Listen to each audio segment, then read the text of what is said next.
Welcome to the show today. We're reaching you live and direct from Toronto, Canada. Beautiful, beautiful day, I'm telling you here, but I know it's not so beautiful all over the place because some people right about now are dealing with one situation or the other. A couple of days ago, it was the anniversary, actually 7 years of the Chibok girls' abduction. And ever since then, even long before then, Nigeria has been under heavy influence of terrorism. And these days, you will only be lying to yourself if you say that you do not know who are the sponsors of these terrorists. Why do I say this? Because if you analyze all the terrorism cells, all the terror cells, yeah, if you analyze all of them, the stories that you hear around them, whether it is suspicions, whether it is rumors, it is all fingering Fulani people. I am not a tribalist. Please know that very well, that I'm not a tribalist. But at the rate things are going in Nigeria with the situation we find ourselves, it is no longer a time when we just camouflage or we just say things in parable. We've come to a point where we call a spade, okay? When we started talking about issues in Nigeria, you guys were telling us that we were too hard. We needed to be diplomatic. Say, Chidi, do you know? Are you sure? Those days of do you know? Are you sure? It has now passed. Because that time you were saying, call them gunmen. I mean, not gunmen. That time you said we should call them bandits. Then whenever they go and do something, you say alleged. You know, all those kind of things. And then it got to a point where you started calling them unknown gunmen. We'll tell you these are Fulani headsmen. You say they are unknown gunmen. You shut down my channel. We came up again. We come live, you disturb us, you still do that up to today. We plan when to come live, our systems will start having problem. They will tell us, oh, because of the title, they cannot allow us to start. A lot of you don't even know what we go through to transmit, but I'm sure you get an idea. But what am I trying to say? I'm trying to say that the same gunmen that you told us that we should be referring to, the same gunmen that you people pretended that you did not know. It was so easy, it was so convenient to say unknown gunmen. Every time they came and killed people in where? Babinimbo, in Soka, unknown gunmen. They go and attack people, because I can only talk about my own people. Anybody has a right to defend their own people. They go to Enugu State, they kill people, they rape a girl, unknown gunmen. They cut somebody's body into parts. You say unknown gunmen. You don't know who they are. Unknown gunmen everywhere.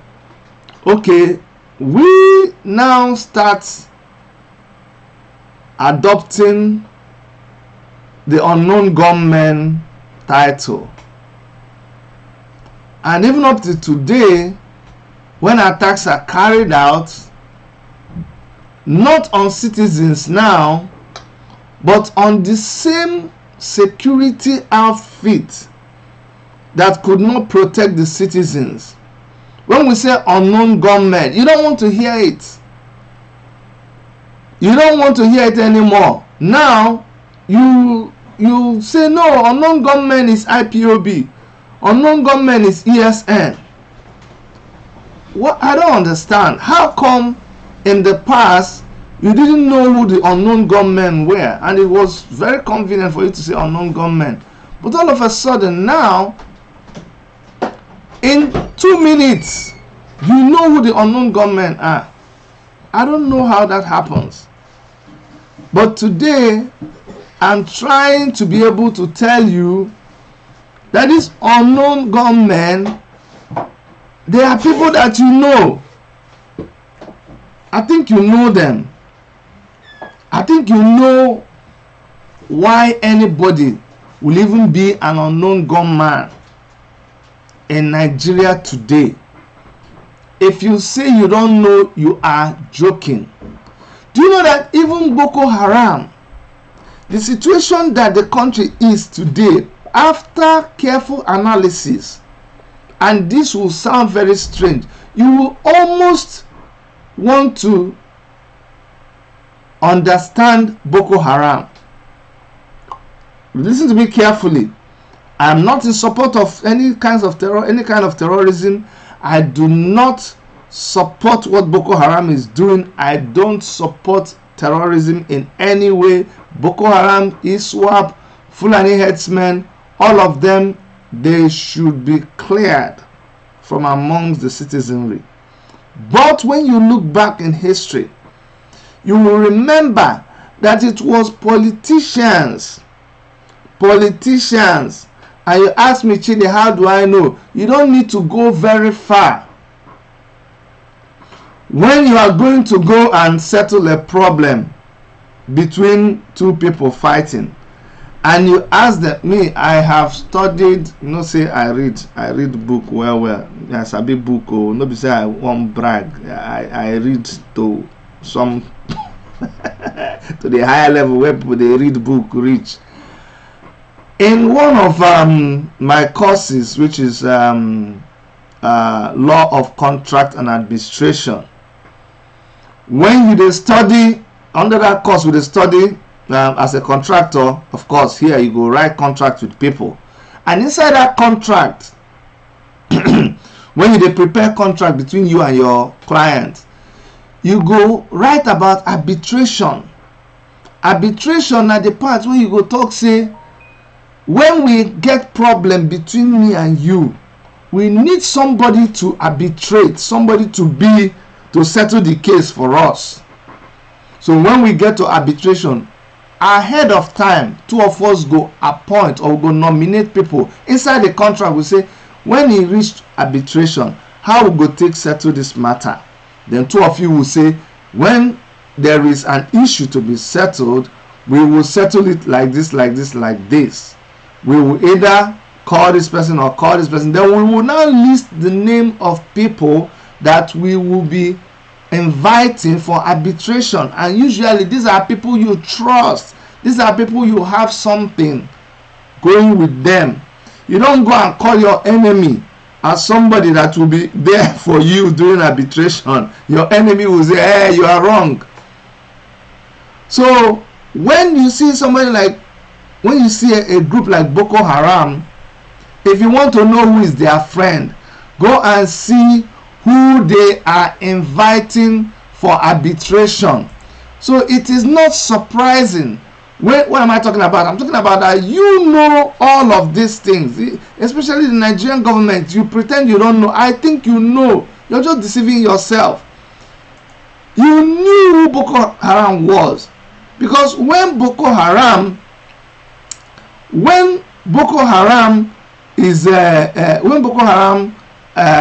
asked for who they want, way back when Jonathan was even in power, when they asked for who will be their representative, guess what? They asked that Muhammadu Buhari become one of their representatives during arbitration. So are you surprised? Why would they, of all people that they want to choose, why would they choose somebody like General Muhammadu Buhari? Why do you think so? Why? Because, listen to this, it is because he is somebody that, you know how police will say this person is well known to the police. There was a reason why they chose Buhari. It's don't ever forget history. We will never forget. That's why it is good. Thank God for electronics now. Thank God for new media. And I'd like to use this opportunity to thank all the people, all the panelists who came to our new media chat.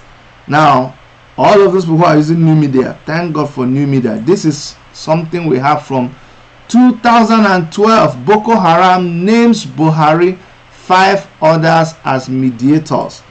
You see, why would they be choosing somebody like Buhari? Why? Why do you think so? Is it not because they know that he knows them the same way they know that El Rufai knows them? Do you understand? These things don't happen by accident. This is 2012. Leadership of Jama'atu al-Sunnah, whatever, also called Boko Haram, has named the former head of state and presidential candidate of Congress for Progressive Change, CPC. That time they never become APC. General Muhammadu Buhari among 6 prominent northerners to mediate between the group and the federal government. So you see, they know themselves. That time you will call them unknown gunmen. Every time they carry an attack, you say you don't know them, unknown gunmen. They will carry the attack on citizens. Citizens will cry, they will scream, they will say, help us. Nothing. Nada. Help us. Nothing. Do you know how much the citizenry has tolerated? I was listening to an interview that they did of our president, Buhari. Buhari was in an interview. And they asked him, they said, come on, there are people who are facing hardship. Actually, they are not even able to pay their school fees anymore. If you hear the answer that our president gave, if you hear the answer that he gave, you will not believe it. I'm coming to the reason why you have gunmen, who these gunmen are, and the reason why they are there doing what they are doing, because you pretend you don't know. So I'm going to tell you, I'm going to help you. Don't worry, I will help you understand. Let me show you this this video that I was talking about, because when you see something with when people follow you see something, then maybe it will make sense to them. This is the video. It was an interview he had with these people, Al Jazeera. An interview he had with Al Jazeera. You listen and you will get what I'm talking about. Listen to this interview. Listen to what the woman told him, and then what he answered. Obviously those who are slightly more privileged, like yourself, you've got children studying abroad. There are parents in Nigeria with kids in universities and schools abroad who are now facing the possibility of having to pull their kids out. They actually can no longer afford to make the payments for school fees. Well, if the country cannot afford it, so be it. But your children will continue their studies, no doubt. No, those who can afford it can still afford it. But for those that can't, Nigeria can't allocate foreign exchange for all those that decided to train their children outside the country. We just can't afford it. So it's tough luck. Well, that's the true situation we are in. Do you see your president? The woman was shocked. She was shocked. She's in unbelief. He said, Mr. President, these are your people. Oh. He said, yes, now. Let it concern me. If they can't afford it, they can't afford it. Why should we kill her? If you can't, but his own children. Didn't they say what is good for the geese is good for the gander? Your own children are abroad. Your wife can travel abroad, do anything she wants. It's not a big deal. But when they tell you about your own citizens, you say that one concerns them. It does not concern you. So you set the stage for what is going on. Everything they complain to you about. My name is Andrew Enofu. Sorry, this is not what I wanted to play. Sorry. Sorry for that. Sorry for that. Something just came on.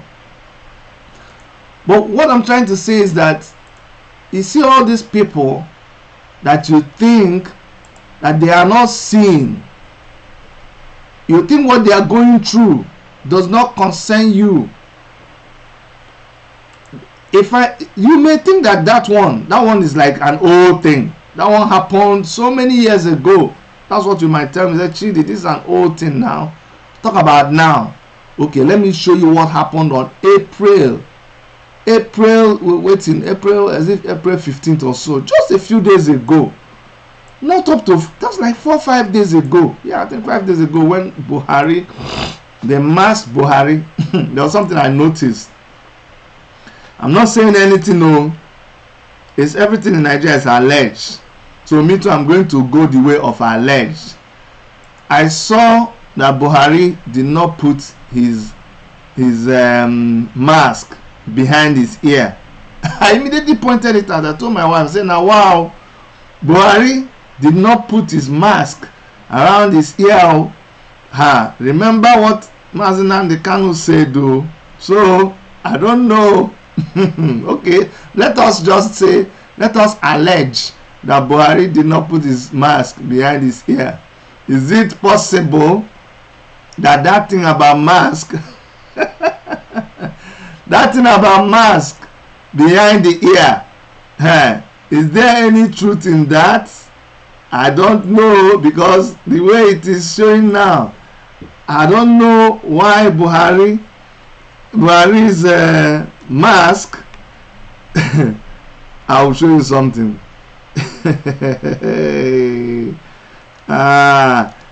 You know, Mazi Nnamdi Kanu will say something, people will say it is not true. It's not true. It's not true. After a while, they will now say, come, this thing be like as it be like as it.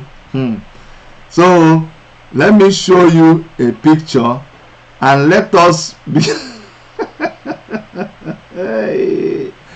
Oh, throwback, now wow, now real wow.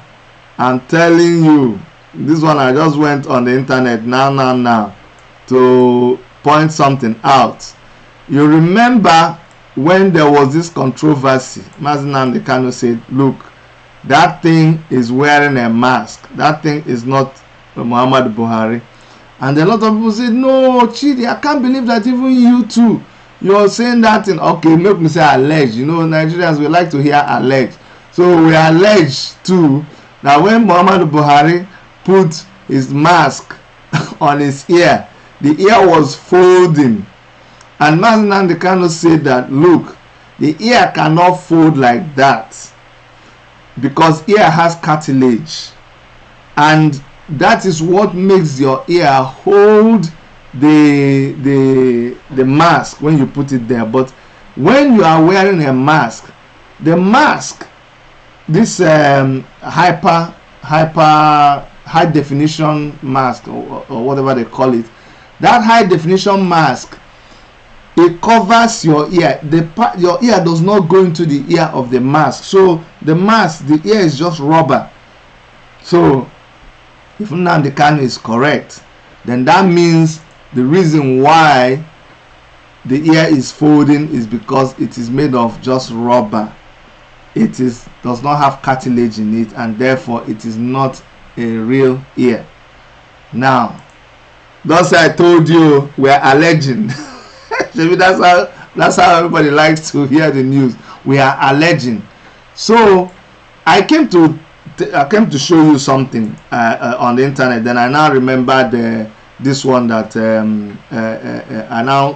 I was going to show you an image, a video of how much Buhari cares about his citizens. And then my attention was drawn to the ear, and we started talking about the ear. So let's go back to that video again. Remember, we're talking about the reason why there are gunmen, who they are and why they do what they do. So the president of a country, purported president of a country, comes back to the country and they ask him a question, and this is his answer. Most of you must have heard this, but please listen again and hear this answer on this channel. It went on very well. After your well-deserved rest in London, what will Nigerians expect from your administration going forward? Continuity. Oh my God! What do people expect from your administration going forward? Say continuity. Continuity. See, if there was any reason for people to act out their frustration, if there was any reason in the past for them to do, this is the reason. This is the perfect reason why they are acting out their frustration. So when the person that is supposed to be in charge, or who is made or seemingly presented to be in charge, turns around and says that the situation you find yourself in right now, and the interviewer, the journalist, was specific. He said pertaining the situation that the people are in right now. It's not like, you know, maybe you asked him a general question, he could have answered anything now. No, the guy was specific. He said after your well-deserved rest. This is the, you see, the journalist in that, your well-deserved rest. After your well-deserved rest, listen to what he asked him, so that you won't say that, oh Chidi, maybe he didn't understand the question. The journalist was specific. Listen. It went on very well. After your well-deserved rest in London, what will Nigerians expect from your administration going forward? Continuity. You see that? What will Nigerians expect from your administration? Based on what they are seeing right now, what should they expect? Just said continuity. So if they expect continuity of kidnapping, continuity of attack from Fulani headsmen, continuity of armed robbery, continuity of no lights, continuity of checkpoints and police stealing money from them, then they do not have any other alternative left for them than to fight back. That's what you are seeing. So the unknown gunmen that you are seeing, unfortunately, they are a direct reflection of what you are seeing in your society. Just in case you do not know, because you people, you are saying you don't understand. So we are helping to tell you, you know, I'm just here, just as somebody that want to break the thing down for you, because you don't understand. Okay, I understand. You have dementia, you don't die, you're a mannequin, anything, no matter which stand people have. Some people say Buhari is not dead. Some people say Buhari is dead. Some people say he's alive but he's dead. Some people say he's dead but he's alive. Some people say he's in a vegetative state. Some people say he's in a state of mannequin. Some people say he's brain dead. One thing that all of us agree is the element of death. They say his sense of reason is dead. His sense of cognitive whatever is dead. His memory is dead. There's death in. So can we just agree that Buhari is dead? Please, I'm just pleading with everybody, whether vegetative state or whether he's been dead and buried, or whether he's dead is living, but he's dead is living.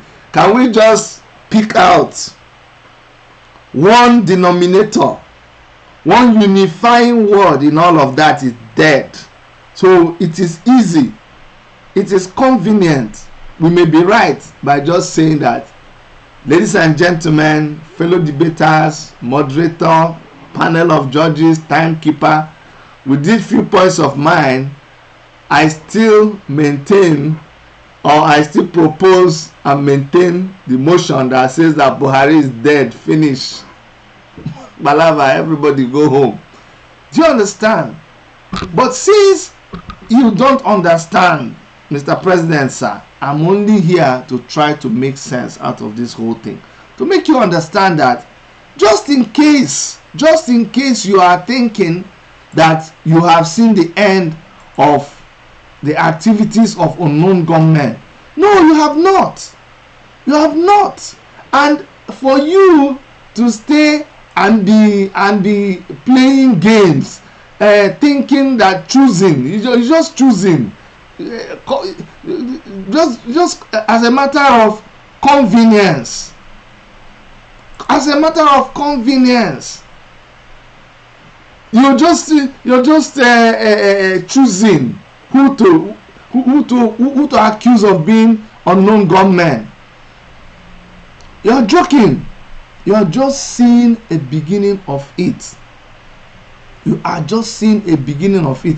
Except, see, the chicken has come home to roost. Oh, when they were attacking your citizens, they will call you on the phone. They will call you on the phone. You will refuse to come to them. How do you? So now you want us to sympathize. Let me show you this news headline, and that's where a lot of you know. But for those of you who do not know, this was the breaking news that we woke up to. Of course, you people woke up to the news before us in this part of the world. But they said, tension as gunmen attack police zonal headquarters in Anambra and they kill 2 officers. Gunmen struck around 4 a.m. and killed 2 policemen. Me, I will always tell you here, and you know me, I don't just follow. I no be follow. I do not feel happy. I do not rejoice when anybody is killed, including, and this will surprise you, including our policemen and women, honestly. But given the situation back home, and given the fact that these same policemen and women, people reach out to you, they call you on the phone when there is an incident and you refuse to answer them. You refuse to answer them. You make fun of it. There are armed robbers in your area. How many are they? Hey God. Does it make sense? You call police on the phone, they say, oh, they are, hold on. Let me show you what happens. Say, hello, please, there are armed robbers in our area. There's armed robbers in our area. Please, we need you to come. You hear on the other side, take it easy now, take it easy. Why are you shouting like something? I beg, talk something that somebody can hear. May we know you? This is somebody that is calling because they need help. Can you imagine? He say, may we know you? Then when you tell them your name, say, the reason why they're asking your name is they want to know whether you're a big man. If you're not honorable or senator or his excellency or commissioner, they won't respond. So when you say, I'm Mr. Paul, okay, Paul, so what's the problem? So, okay, there are armed robbers in our area. Hold on. How many are they? Meanwhile, you are hiding. You are hiding somewhere to be able to talk on your phone. So, okay, I can't see them now. I can't see them. I'm in somewhere where is hidden. So, if you don't know how many they are, how do you want us to know how to come? So, you think we don't like ourselves? What kind of gun are they carrying? This is police. This may sound like a joke, but this is exactly the kind of conversation that goes on between you and police in Nigeria. At the end of the day, when they have interrogated you enough, and when you have told them this, they'll ask you the location so that they'll tell their men in the area to hide. Then they will now ask you, you know, say we go need petrol in our truck to come out. So who go come see to collect money for petrol? This sounds ridiculous, but this is what the people have been getting from the police every time they call. And when you are no longer able to protect them, the people will resort to self-help. So what you are seeing by unknown gunmen coming to attack your station, I don't know who they are, but you should know who they are. I'm telling you, these are frustrated Nigerians. These are people who have pleaded with you to help them, and you no longer help them. So they have resorted to self-help. So the news says gunmen in the early hours of Monday attacked Zone 13 Nigeria Police Headquarters at Ukpo, near Oka in Anambra. Ukpo is in the Dunukofa local government area of the state. That's where this thing happened. And like I said, this is from Sahara Reporters, and it says Zone 13 covers 3 southeast states of Ebonyi, Enugu, and Anambra. Sahara Reporters gathered that the gunmen struck around 4 a.m. and killed 2 policemen. Like I was saying, it's unfortunate when we lose people.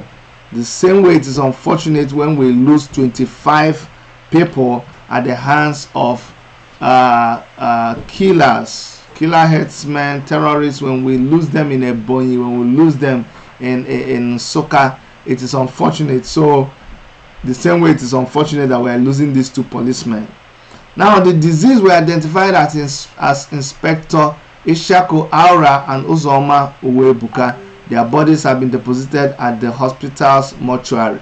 You see how they call the names of these people that were killed? Let me also tell you, see, because when you're playing games, you don't know that it will come back to haunt you.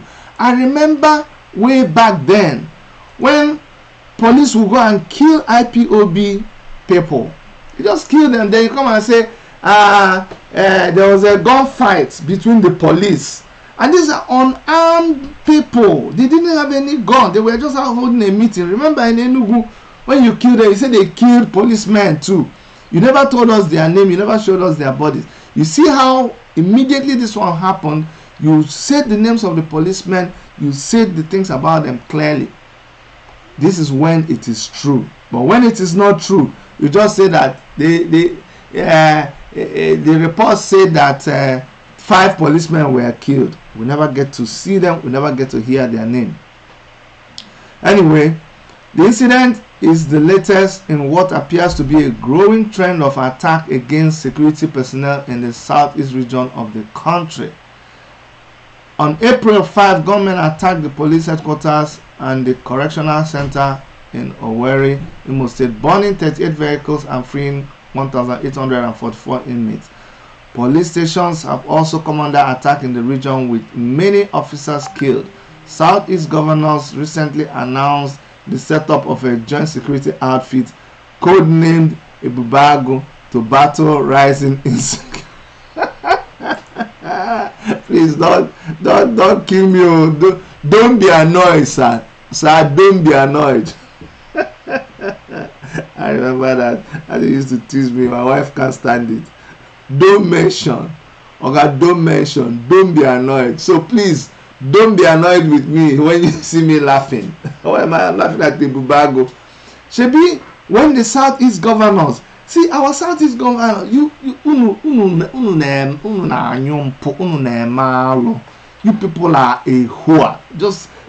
You just know how to mess. You just miscayan, you misyan, you just the mess up, just the poo in your pants. That's what you guys are doing. In fact, you don't even reach to the like I don't even know. Nothing you guys do. Nothing. You just make one lousy mistake after another lousy mistake. Just come up with one nonsense after nonsense after nonsense. Nonsense. See how everybody is your story is mene tekel of fasting. Your days have come to an end. Your days are numbered. Don't you see that people have rejected you? The whole of your people have, because you know do well. You know do well. You set up a bubago and you are ordering police. Oh God. You would have thought that by now all the police. I watched an interview with one guy who is supposed to be DSS, former DSS expert or whatever, expert in security matters, and he was saying that intelligence has already been sent out to all the security agencies about all these possible attacks. The truth I want you to say, did they tell you that it was ESN that was coming? Did they go and publish it now? Publish the DSS report. That DSS is Directorate of Security Service, Abi. They are in charge of intelligence. They have intelligence and they've told you that these attacks are coming. Didn't they tell you? They told you the attacks were coming. They told you, watch out, these attacks are going to be happening around the area, and that you should safeguard all your other security establishments. There is a Channels TV interview. DSS expert. I'm trying to look for it on Owerri. I'm trying to look for it. Why am I trying to look for it? Because if you heard when they interviewed these people about Imo attack, you will hear the guy say that these people were warned. Need to send money internationally? He said that these people were warned about the attacks. If you hear it, you will be shocked that they already knew that these attacks will be coming, and the same police could not safeguard their stations.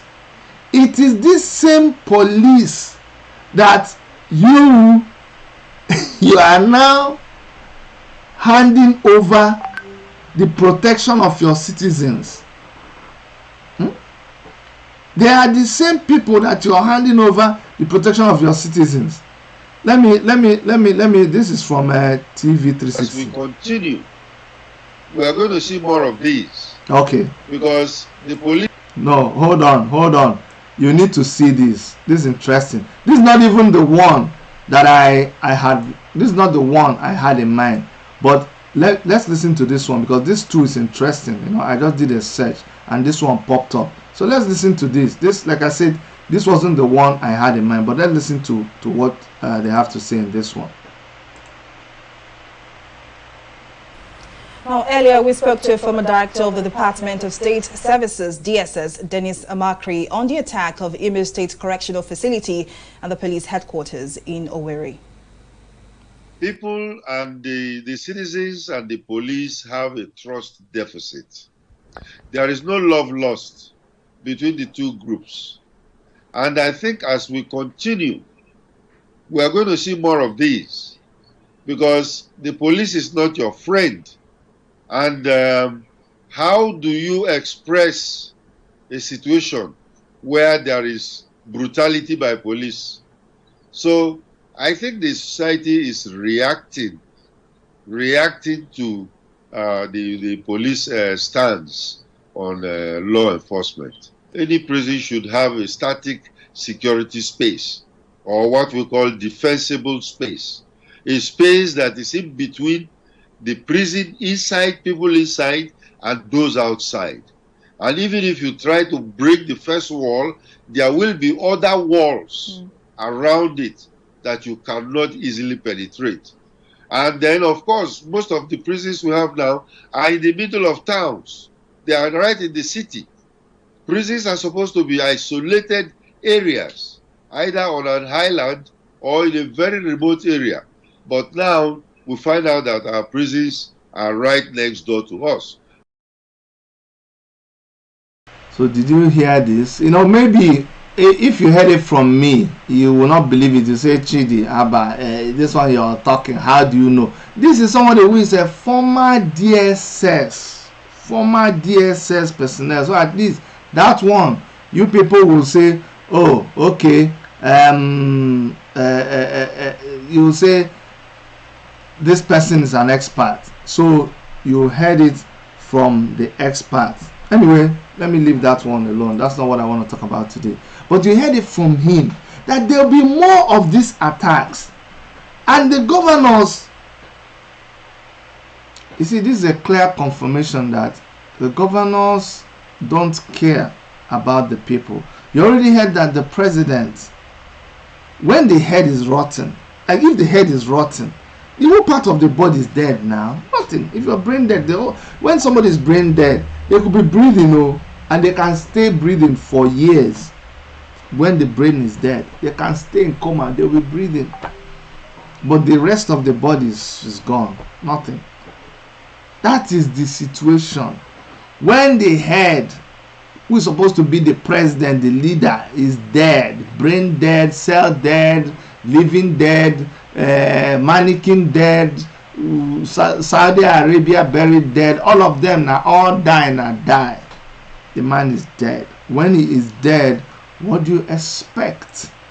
What do you expect? When the foundation is faulty, what can the righteous do? Nothing that we can do. So when the president does not care about the citizens, the governors do not care about the citizens, the commissioners do not care about the citizens, the councillors do not care about the citizens. Well, guess what? The power belongs to the people. And what you're seeing right now is what you're going to continue to see. There will be more. Did you hear the man say, there will be more of this? There will be more of this. When we were shouting to the police, now what you people are doing is not good though. It's not good though. They were laughing at us. They told us to shut up. Shut your mouth. Shut up. You don't know what you're saying. Chidi, shut up. People like you are the reason that blah blah blah. Go and find a job. You don't have a job. You don't have a job. Up to the point where you started doing this is so shameful that tourists, people, I don't know if you guys have seen that video.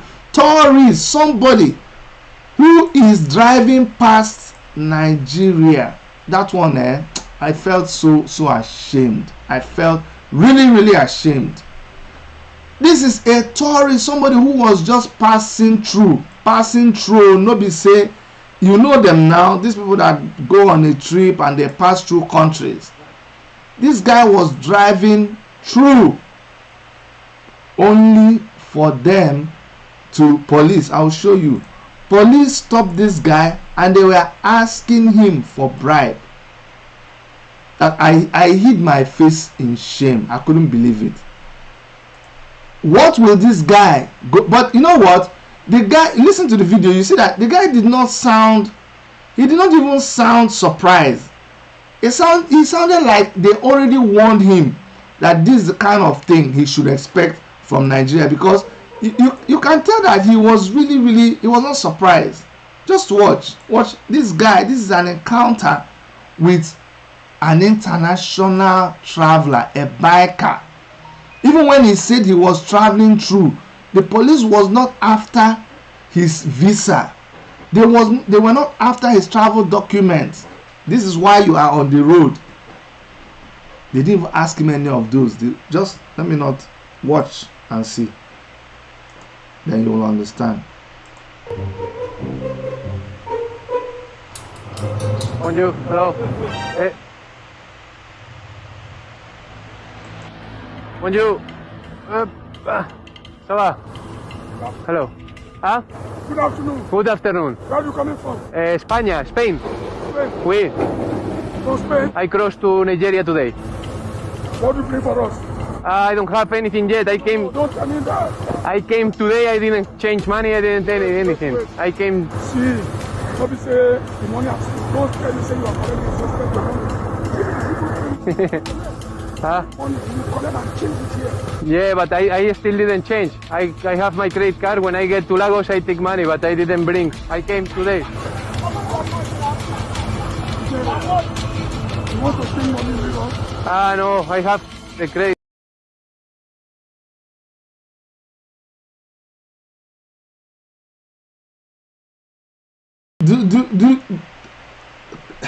I don't even know what to say. Right before this man, just look at that scene. You just look at that picture. You know how they say picture this moment. Picture that moment. Do you see a policeman pointing? You know, some things we've become so used to it that we don't understand what it looks like. That is a policeman. That's a policeman. You see a policeman using big rifle. Using a big rifle. Look at that policeman using a big rifle to confront. Look at what he's doing with a big rifle, confronting somebody. Look at right in front of this foreigner. What would he think about Nigeria? This is your image. Since when we are telling you people, you don't even understand. We try to cover ourselves a little bit. Una no agree. Una carry una self by your hand. Go and expose your nakedness to the international community. How do you think they will be pitying you when they hear that they go and attack your police station? They will not pity you. Why do you think people are not pitying you? Why do you think so? Do you know how many people you have killed? How many people you waste every day? Do you know that? Army and police, when terrorists kill people, I will show you another video after this. Because when I was talking about new media, people didn't understand what we are saying. And new media, we are the hope. We are the hope when it comes to news for our people, because we show you the raw news, not the ones that the stations don't want to show you. The stations that keep saying, oh, you welcome back from your well-deserved rest abroad. You think those people will show you this one? No. Let's watch it to the end. No, I'm sorry. No clothes, no. I'm sorry. I have to go. I don't have cash. I came from Benin. So I didn't have anything. I have to go to Lagos to take. What do you want to do in Lagos? Your family there? In Spain, my family. What do you want to do in Lagos? I just transit. I go to Cameroon, Gabon, Congo, all the way to South Africa. Along Africa. Yeah. What is your work now? Informatic in Spain. Computer. You know, computer informatic with the computer and the click. Your family? No, my family is in Spain.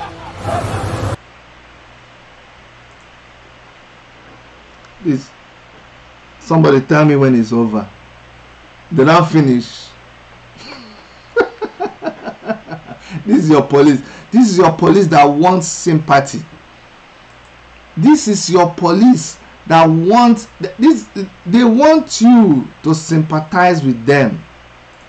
These people, these are the people that want you to sympathize with their situation. This is the security forces that are supposed to be protecting you. Do you see how lousy they are? There's even another video of them trying to harass one guy about his engine. They say your engine number is not complete. The guy say, okay, my engine number is not complete. Show me my engine number. Can you believe the police did not even know where the engine number was? You must think, okay, let me finish with police own, then I'll show you the army own. I'm just trying to show you why people do what they are doing, why the police is facing what they are facing. Because a lot of you, either you don't know or you just try to defend the indefensible. How does it talk? Check out this video. Just check out this one. police so trying to tell somebody that your engine number is not correct. Listen. My papers, and you say that my engine number is not correct. I said, show me the engine number in the car. Okay, hold on. I don't know why this one is not showing.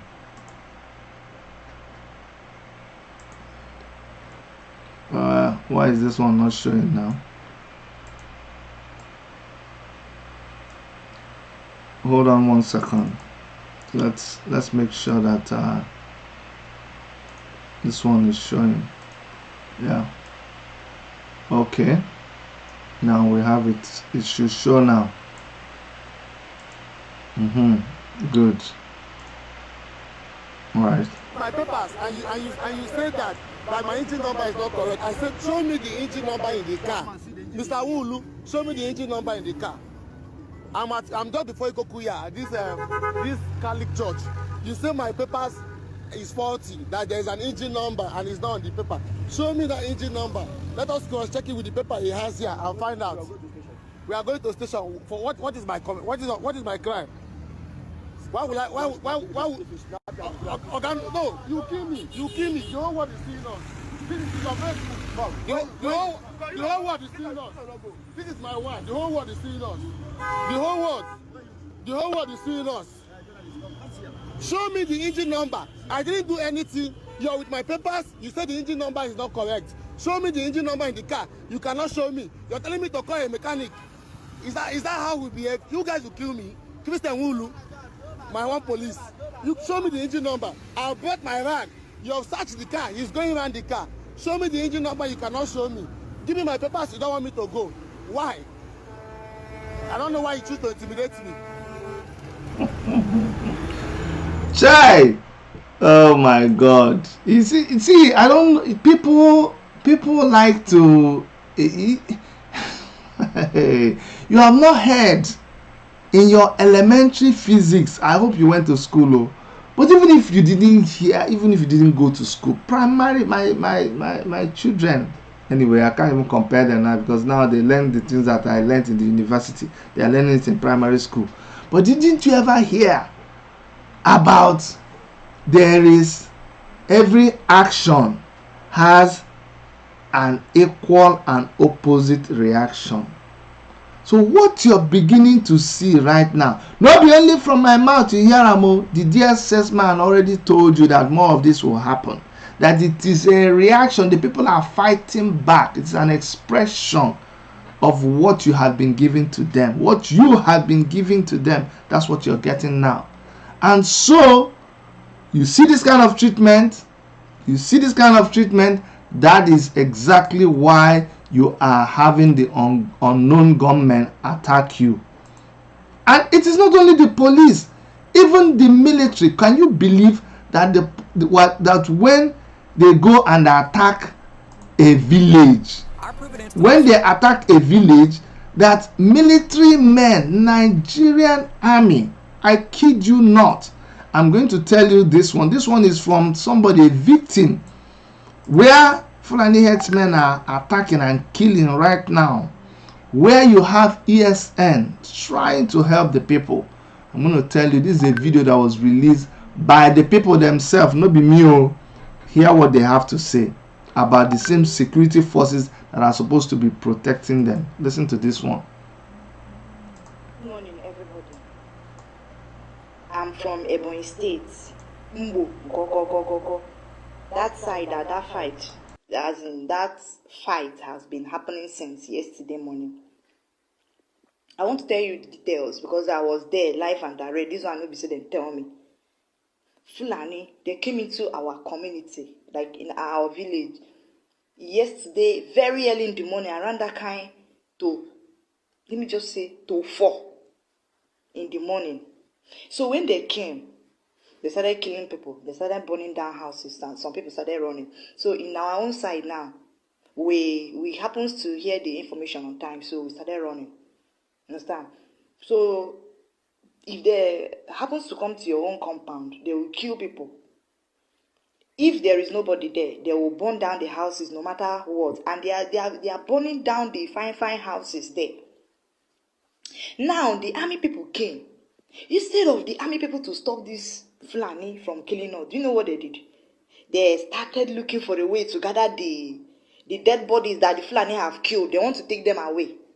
But to our greatest surprise, what God did for us, our village youth, you know how village this thing used to be now. Before you know, the information will go around.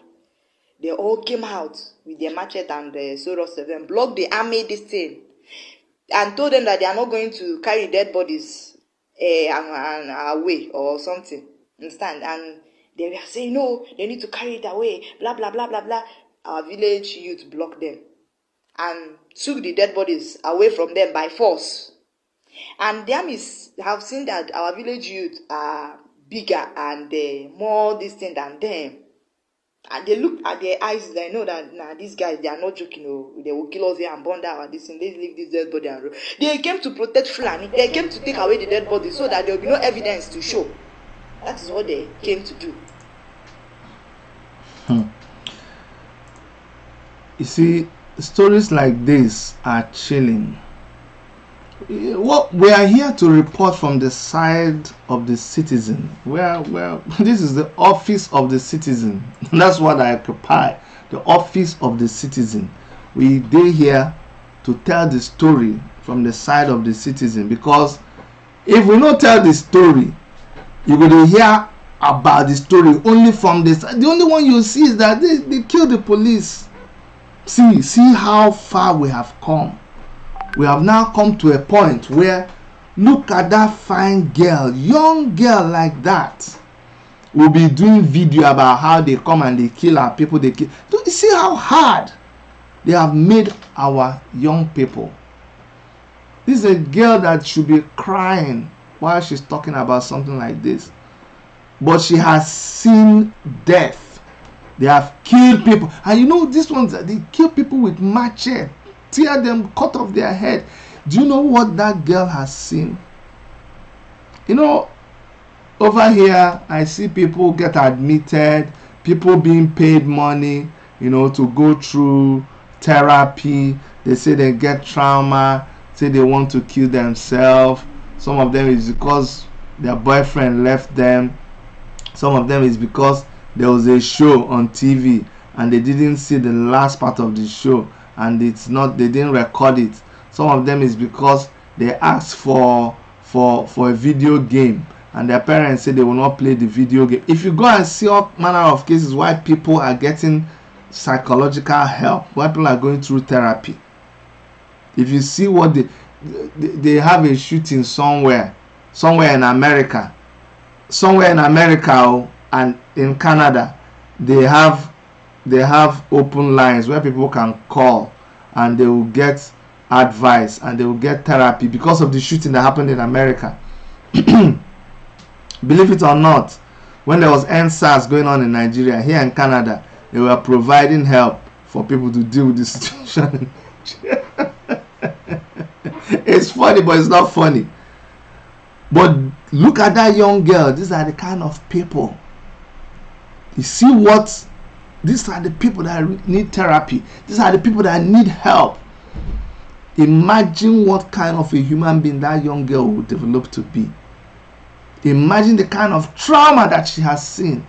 How can she ever trust the military to help her? How can she ever trust the police? So when she hears that unknown gunmen went to the police station, she will clap. So don't be surprised. Don't be surprised. Don't look so surprised when you see people clapping. Don't be surprised when you see people supporting ESN. Don't be surprised. If you are surprised, then you are just being mischievous. You are detaching yourself from reality because the truth is staring you in the face. The security apparatus in Nigeria has collapsed completely. You are actually, the Nigerian army is employing mercenaries. The Fulani agenda is on course. They are all intermingled. It is all interwoven. Let us stop deceiving ourselves. There are Fulani people who are not part of this, who are regular human beings, poor people that are managing to get by every day. But make no mistake about it, there is the Fulani oligarchy, there is the Fulani mafia who are bent on having their agenda established in Nigeria, and they are at work consistently. Otherwise, tell me why you will go to the terrorists, the kidnappers, and you will give them money openly.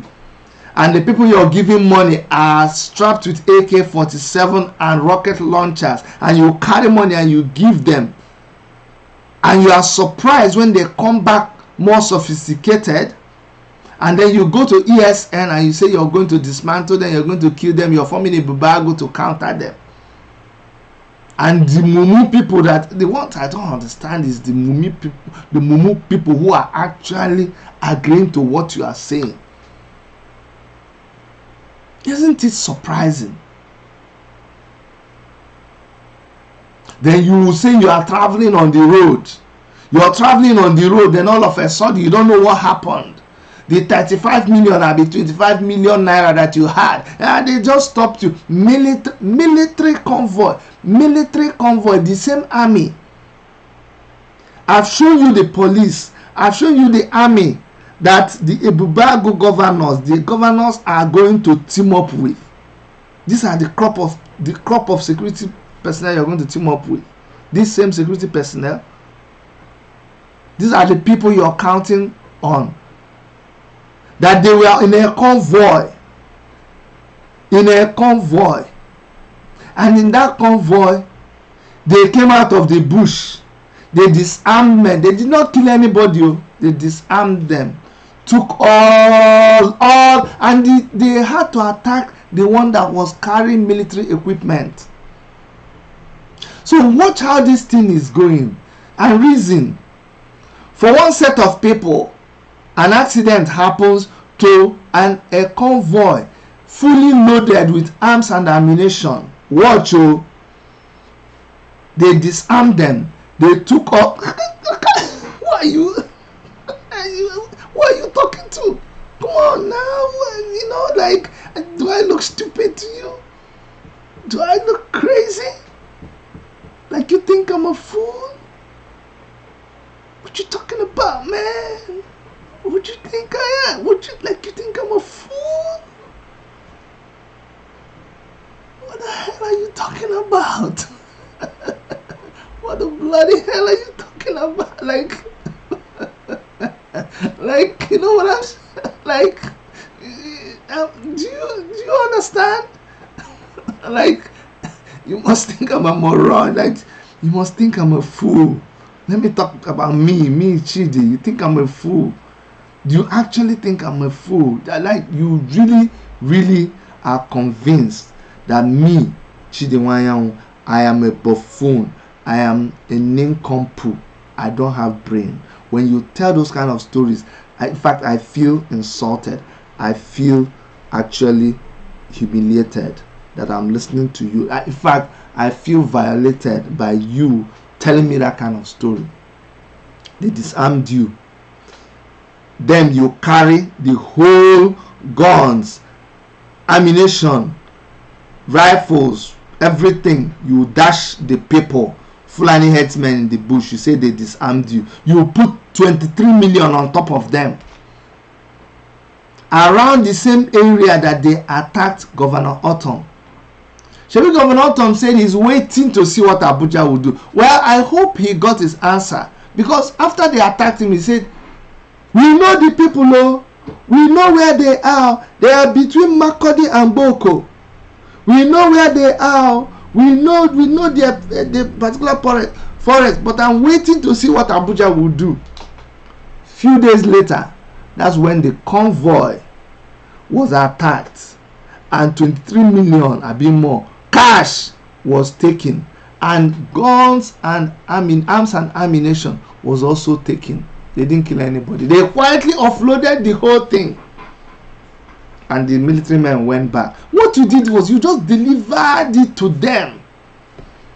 You delivered it to them. So what the unknown gunmen are, they say, okay, since they need guns, Since they need arms and ammunition to do whatever it is they are doing, they are now taking it by themselves. They are taking it by themselves. And it is unfortunate that we would have to sit here and be talking about these unknown gunmen and what they are doing. And we were finding it difficult to criticize them because of what you guys have done. You created the monster. So guess what? Deal with it. You created this monster. You invented the unknown gunmen. And the thing is, you will continue to have different versions of them.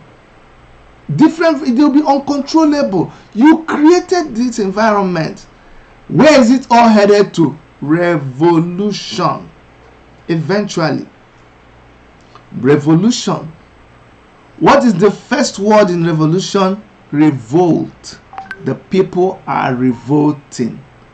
And in that kind of situation, nobody is obeying the law anymore. Somebody say, oh Chidi, but how come you are trying to support criminals? Who is the criminal anymore? Who is the criminal? Who is the criminal? If a murderer who is a criminal comes after you, pulls a gun on you, and you pull a machete, and incidentally you disarm the person and you kill the person. I hate to hear myself saying what I'm saying, but that is the reality. So if you end up killing that person, are you a criminal? You answer the question. Do you become a criminal at that point? No. No. When a policeman kills an armed robber who is trying to attack citizens, when a policeman kills a gunman who is trying to attack citizens, does the policeman become a criminal? No. The policeman gets rewarded, gets a medal, gets recognized by people. But when a policeman puts his knee on the head of George Floyd, yes, he becomes a criminal. So don't tell me that I'm supporting criminals. When policemen mount a roadblock and the roadblock is to collect money from citizens, they are hard-earned money. Guess what? They are criminals. When policemen take money from somebody who just came back from abroad, kill the person, take his did you forget those times when they started, somebody travel abroad, came back to Nigeria, the NSAS people, they go, once they see on a roadblock that they see your piled up briefcase, luggages, tag, Canada, Spain, America, they'll pack you to one corner. Next thing, they drive your motor to the bush, kill you, carry all the things, take your credit card, go to ATM, withdraw your money. Didn't you hear about all of those things? They were even carrying POS. Oh, you thought people forgot? How about Ezu River? How about the Ezu River? You know how many dead bodies were thrown inside there? How about so many times that when they found the bodies of these people, their organs were already taken? You think we don't? You think people forgot? You thought these people did not have families. You thought these people they don't have brothers and sisters and uncles and aunties. You just wasted them and you told them to just forget. The chicken has come home to roost, and there are going to be more of this. It's not Chidi that is sending them all. So don't go and say that boy in America told them unknown gunmen to. I don't know. Do you know? If you know, tell me. But you invented the language of unknown gunmen since. At least that time we knew they were Boko Haram. You said no. We knew they were Fulani headsmen. You said no. You were calling them all kinds of things.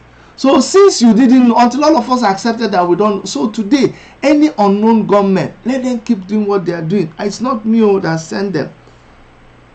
But they are a reflection of how the community, the society has become fed up with your nonsense. So The same way we will sympathize with the families of people who have become victims of insecurity in Nigeria. The same way we sympathize with them, the same way we send our condolences to their families, the same way we send our condolences to the families of these policemen who were killed by unknown gunmen. Same thing, that here. Maybe all of this will make the people, because I've given up on the police, I've given up on the military, I've given up on the government since. What I'm waiting for is for the people to revolt, to continue to revolt until finally the revolt becomes a revolution. Yesterday, Mazi Nnamdi Kanu kept on shouting revolution. I was like, what is going on? I'm sure my brothers and sisters who always attack me and accuse me. In fact, I went and commented and said, those of you who always want to kill me, every time you hear me say revolution, I say I forgive all of you, because that is what we need. A revolution is coming. It is on its way. Oh, I see the clouds. They've been gathering. And remember what I keep saying, that once the clouds gather, the rain will fall. I can even hear the sound of the abundance of rain. Do you not hear it? Do you not hear it? Now I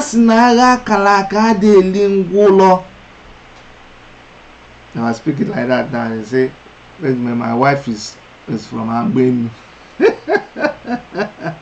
Anambra people would kill me. My wife is from Obosi, and I schooled in Onitsha, so I'm allowed to speak like that. But the place I come from, they will say, and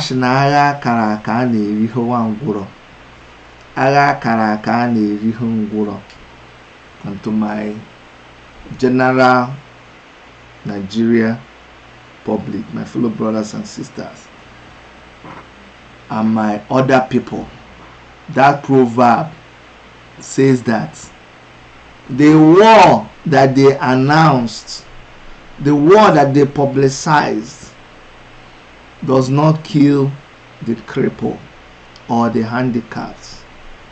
Why? Because it was already announced. So you already know. We have been warning you about this revolution.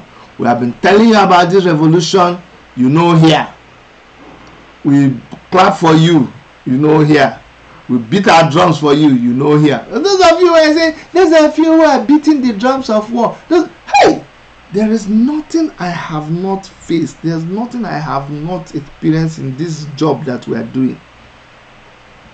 You people are beating the embers of war. You are fanning the embers of war. You are beating the drums of war. This thing you are asking for, when you see it, you will run away. I'm like, nobody is fanning anything. It is you people that started it. You brought the war to us, we the citizens.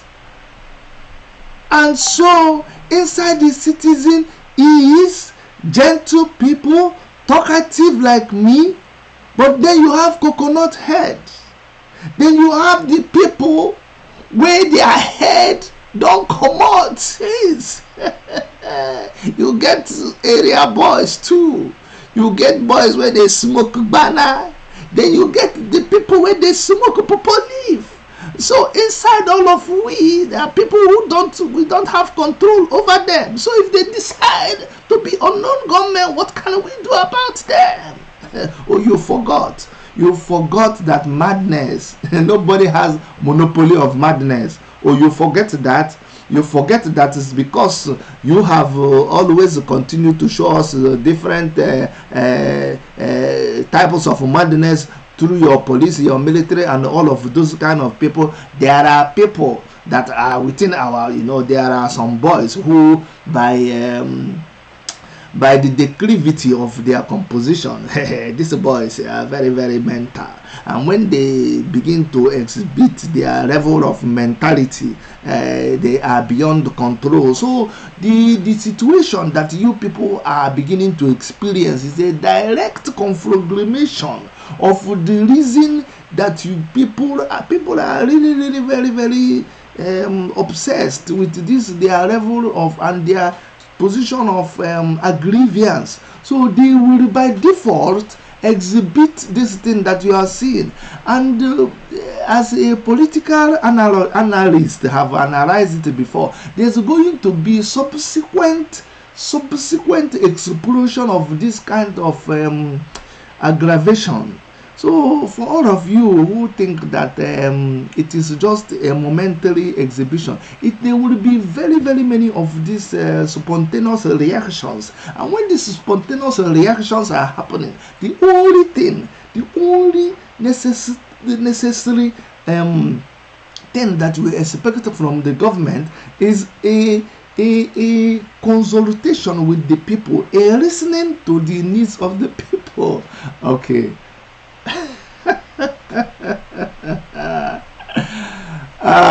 We are going to stop here. It is not funny, but unfortunately here we are. More of this will happen. The unknown gunmen, they are just what they are, unknown gunmen. I don't know them. Do you know them? If you know them, tell me. Thank you so much, everybody, for staying with us. We're going to continue like this. I have one very important announcement to make. Okay, shortly in a couple of minutes, we're going to be joining them in Abuja. You guys know we've been trying to raise funds for Ada Jesus. Ada Jesus is a blogger who she's going through so much right now. She's undergoing treatment at Abuja. I don't want to start going into the story, but the only important thing we need to know is that she's receiving treatment in a hospital, in a facility in Abuja, and she's responding to treatment. Incidentally, today, I think yesterday was her birthday, and you guys know Gwamnishu, a regular in our program. He is in the forefront there. He's the one that took Ada to Abuja and made sure that she's getting the treatment that she needs. So Gwamnishu is arranging for a birthday for Ada with some other kind-hearted people, and we want to join that birthday celebration. They said they're going to be there by 5 o'clock Nigerian time, which is in a few minutes. I don't know. I will still check back and know what is happening, but I'm inviting you to make sure you come back. I'm also going to be trying to raise excuse me, I'll be trying to raise funds for Ada during that period. Okay, remember that we set up a GoFundMe. For Ada, and we're serious about it. You guys, I'm not an angel, but I try my best, and I try to be as responsible as possible. So please, I'm begging you, don't think that there is no mago or wuru in what we are doing. We are for real. We want to help Ada, really for real. So please, there's a GoFundMe that we set up, and whatever money we get in that GoFundMe, we are going to transfer it to Ada. I mean, like 100%. That's what we're doing. We're not going to say, we use this money to do running costs or whatever. We will transfer it through Gwamnishu. We will transfer that money. That GoFundMe is still on. During her birthday, we will be sharing this link, and we'll be asking people to go and donate money. So far we have raised $246, I'm sure people can do more. So please, please, please, I'm pleading with you. In a couple of minutes, we will end this. I'm going to end this this broadcast, and we'll reopen another one, and we will join them in Ada Jesus' birthday to try and raise money for her treatment. There's so many reasons why that lady has to really survive. She has to make it, because some people have turned themselves into gods. Although the good thing is that they've made a U-turn, they started apologizing. Well, not apologizing. They're not apologizing. They're saying they forgive her. So they are still playing God. But it's okay. They are not our main issue. Our main issue is to see that this girl is saved. Her life is saved. Igbo people have a proverb, "Nona anapụta nwurioma ọkụkọ n'aka egbe wee jụbazie ya gịnị ka ọ chọrọ wee jebe n'ilo." That means you first of all save the little chick from the kite. Then you ask the kite, and then you ask the little chick, what did you go to do away from your mother? You know you're supposed to stay close to your mother. What did you go away from your mother? So those questions, we may have a day to ask them. I know all of you, you're saying, Chidi, I can't believe that one is not necessary right now. Let us save her life as members of humanity. Like we are human beings. All right, that's it for today from all of us in the Toronto studios of Worship Media, and on behalf of Dr. Erica. And by the way, we appreciate every single YouTuber who was there on Saturday. That was an awesome show. If you missed it, please go back and watch the video of that show. It was awesome. I can't thank them enough, all of them, and go and support them, please. Okay, see you guys shortly, because we're, like I said, we're not stopping. We'll just end this one and continue. So on behalf of all of us, please stay safe, and we love you. Bye bye.